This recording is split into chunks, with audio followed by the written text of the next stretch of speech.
ఇక్కడున్న sequence observe చేయండి. ఇచ్చిన నెంబర్లో యూనిట్ డిజిట్స్ చూడండి, ప్రతి చోట కూడా సేమ్ ఉంది. ఇక్కడ ఎక్కడైనా ఇక్కడ కూడా సేమ్.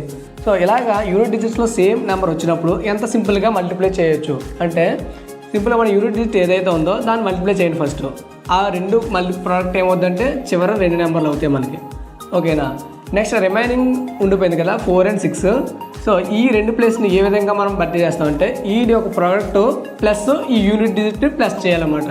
సో 4 into 6 ప్లస్ 6 చేయాలి. 4 and 6 24, 24 ప్లస్ 6 30. సో దీని ప్రోడక్ట్ ఏమవుతుందంటే 30, 36 అవుతుంది అనమాట. అలాగే సేమ్ థింగ్ ఇక 2ని మల్టిప్లై చేస్తే మన లాస్ట్ 2 డిజిట్స్ వస్తాయి అన్నమాట.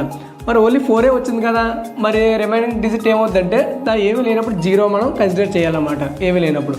నెక్స్ట్ ఈ 2 డిజిట్స్ మనం ఎలా కన్సిడర్ చేస్తామంటే 7 into 3 సేమ్ ఫార్ములా ప్లస్ ఏది అప్లై చేయాలి, 2ని యాడ్ చేయాలన్నమాట. So 21 plus 2 23. So 72 into 32 equal to 2304 వస్తుంది అన్నమాట.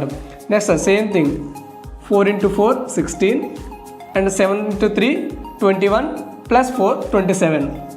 Sorry 7 into 3 21 plus 4 25. So last question solve చేసి కమెంట్ బాక్స్లో కమెంట్ చేయండి. Thank you.